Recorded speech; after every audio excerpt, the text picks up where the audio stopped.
Sorry.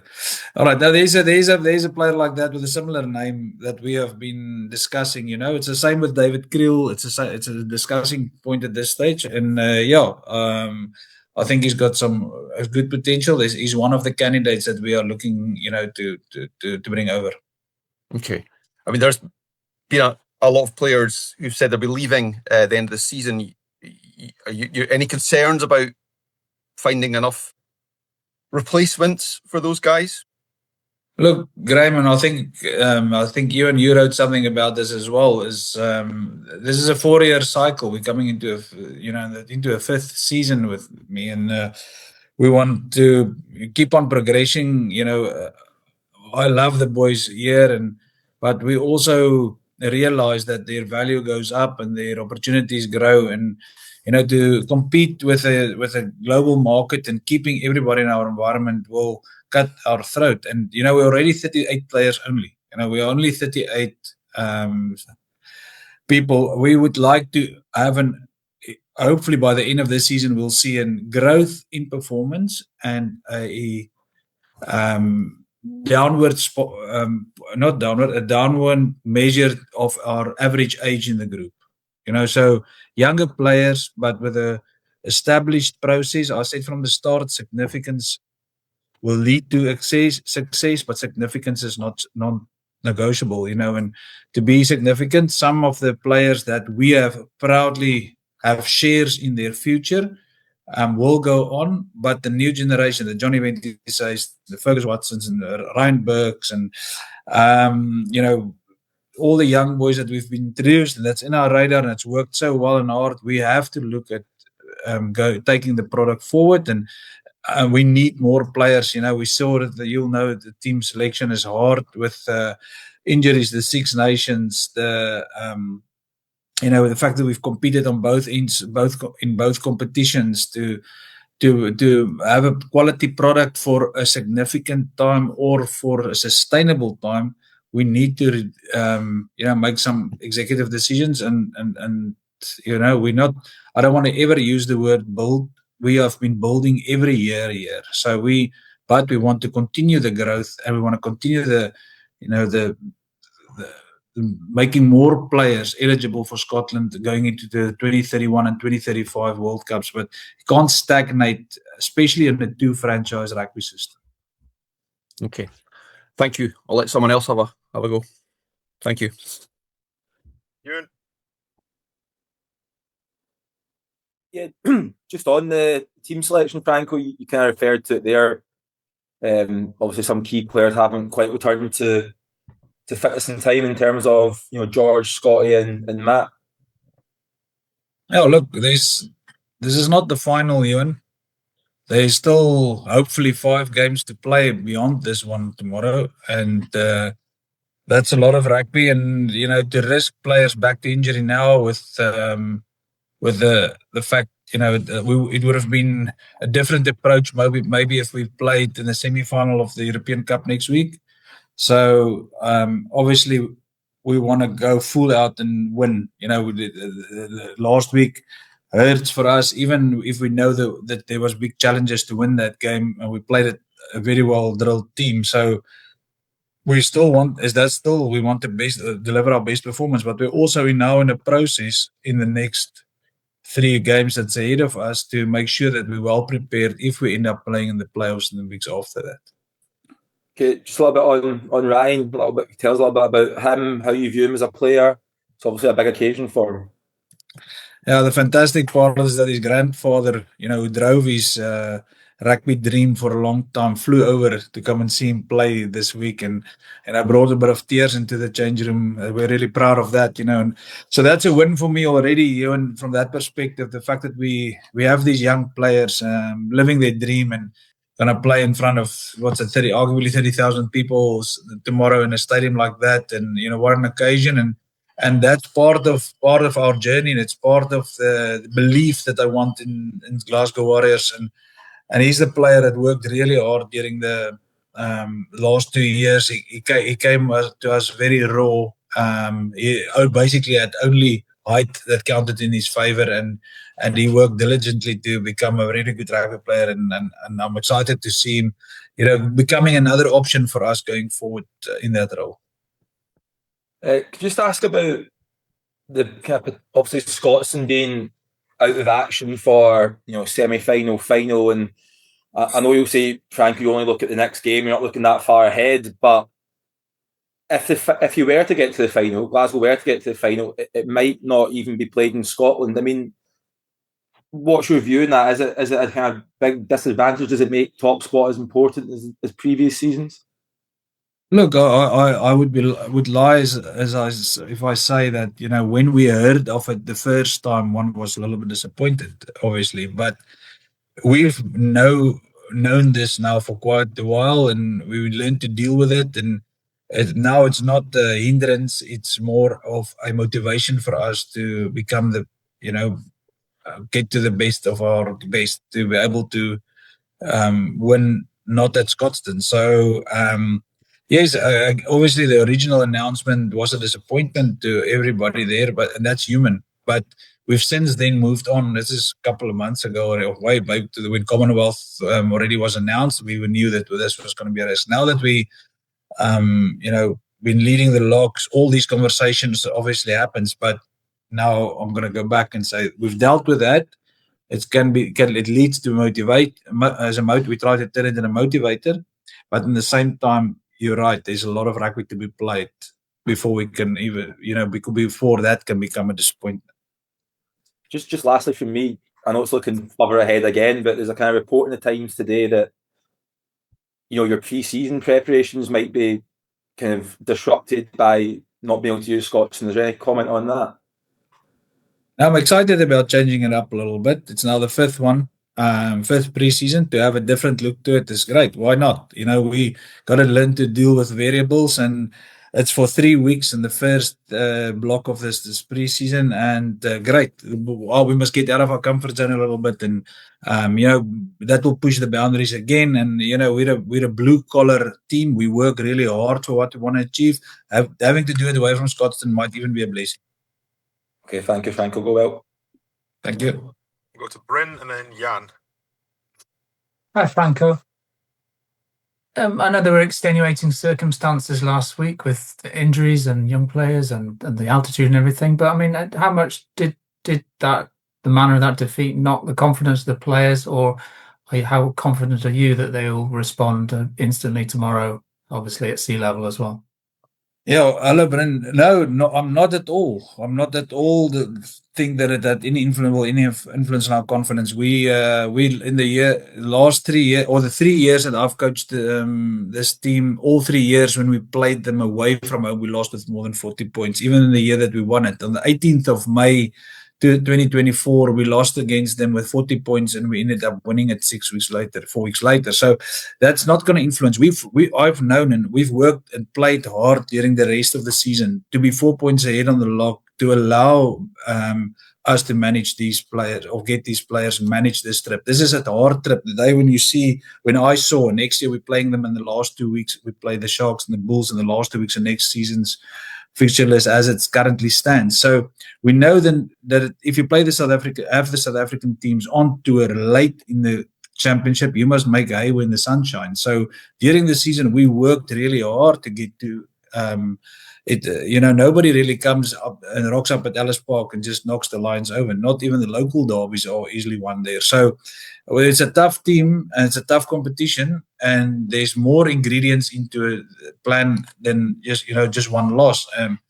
The Lions obviously played really well against a team that was younger and had to travel on the high veld. And if that's gonna disrail this team, then I haven't done a good enough job up to now. So there's motivation in that for us, but we'll move on and face the next challenge. If this will be a rock in our shoe if we make this hinder what needs to be done in the next 6 weeks. Mm-hmm. And obviously the Stormers had quite a big shock themselves last week. They probably didn't expect to lose to Connacht.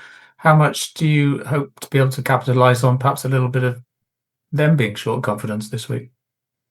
No, again, it's late in the season. I think confidence is continuity maybe, and that you want in your team that is going to play more of a role than confidence. They are a good team. They've got some excellent Springboks in the team. They've if you look at the team that they've picked, excellent players. They have individual brilliance, collective brilliance, a pack of forwards that, 4 jumpers in the on the pitch at any time. Good bench coming, or good players coming off the bench. I think Kobus Reinach and Sasha is obviously the Springbok pairing that everybody wants to see playing. And the young Marcus Miller coming off the bench is proof of their confidence. They are prepared to even move some of the players around and bring young players through. So no, I know Chippy Solomon's funeral this week. I think they would I personally expect them to come out and want to fix last week's result again with that same emotion. So we're expecting them to be on fire from the start. Thank you, Franco. Go well. Thank you, Bren. Jan? Thank you, Miss. Hallo Franco, welkom terug in die Kaap. Hallo Jan, baie dankie. Dit is lekker om 'n bietjie Afrikaans ook hier en daar te praat. Ons sommer vir jou 'n bietjie son ook gestuur. Ja, dankie. Ek moet sê die manne dit het baie geniet hoor. Hulle gaan die mees breingebrandste span nou in die noordelike halfrond wees. Franco, if we can turn to the game. I mean, you spoke earlier about how tough it was and how far you lost the previous time. But you're on a different trajectory this season. What will be the winning and the losing of the game on Saturday? No, there's not. The loss will be for me if our process are not an improvement from what we've seen in the last 3-4 weeks. So yes, we want to win the game. We've always played to win the games.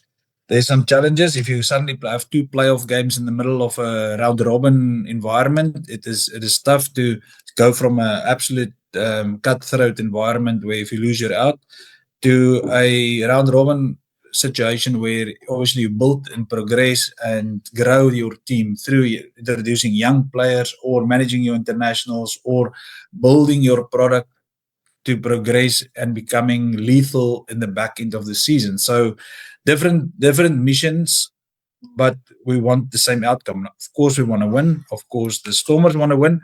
But I do not think winning or losing for both these teams will necessarily determine what their rugby program is about at this stage of the season. So we will obviously, again, like I said just before, we would like to progress so that we get back on the horse. I think for us, the fact that our squad gets depleted during the Six Nations, which we obviously understand from the start, but there's still a bit of an effect to be blended back and blend all those players back and get them back club fit and recovered from injury into this environment. And now having played 2 European Cup games as well in the middle of it, that's ingredients that makes it important to use the next 5 weeks to grow our process again. From a Glasgow point of view, what are the things that you, and I'm not expecting you to give tactics away, but what are the things you most focused on or worked on this week heading into this game? Yeah, it was not on what the Stormers would bring. This is not like I said, this is not a playoff game. This is a round robin game for us. So we focused mostly on what we need to do, how we can progress. And we know the threats of the Stormers, but we need to be us. And our focus is absolutely on what to get back to the way that we've played, I felt, during the European Cup and some at the back end of before the Six Nations. Thanks, Franco. Good luck for tomorrow. Thanks, Jan. We'll go Stephen, Graham McPherson, and then Adnan come to you at the end. Thank you very much. How's it, Franco? Hello, Stephen. All right. Franco, you're an ex-international centre yourself. Are you surprised that the Stormers have gone for an 18-year-old centre on the bench in a game like this? I mean, you've got you and Sione and also Stafford in your 23. Is that a surprise to you at all? Because, I mean, you yourself know the kind of pressure that you expect here. Stephen, just as I explained before, I think I'll commend Dobbo for that, because I think the round robin games are to introduce new players, manage your internationals, and without that, and then obviously win, but to progress, and I think he shows that by picking Marcus. I think the whole country wants to see him. He's been mentioned. He's been at the alignment camps with Rassie, and I suppose there's a lot of expectation. And if the time is, there's never a right time for this. So why not now? It's still 3 weeks, 4 weeks away from the finals of the playoffs. There's enough time to maybe unearth another option. So no, I think in South Africa in general, I felt the Sharks now lately started playing some of the youngsters. The Lions have some youngsters coming through there, and then to see this now also through with the Stormers, the Bulls. Obviously, I think if you have players in your rugby program that's good enough, you must be brave as a coach to introduce them.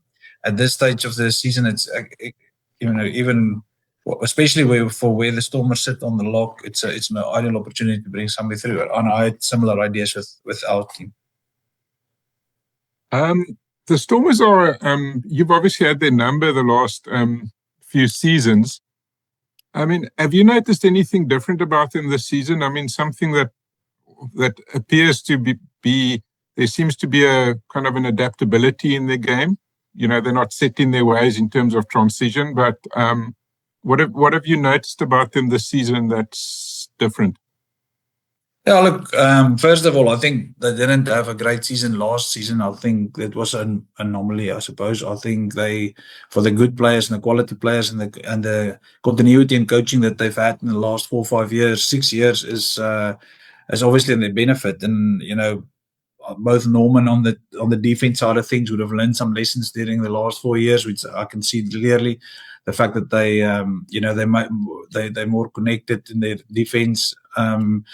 I mean, there's more cohesion from attack perspective. They've gone to a quad attack system, 4 players attacking from the 9, which means there's a lot more face play from their side.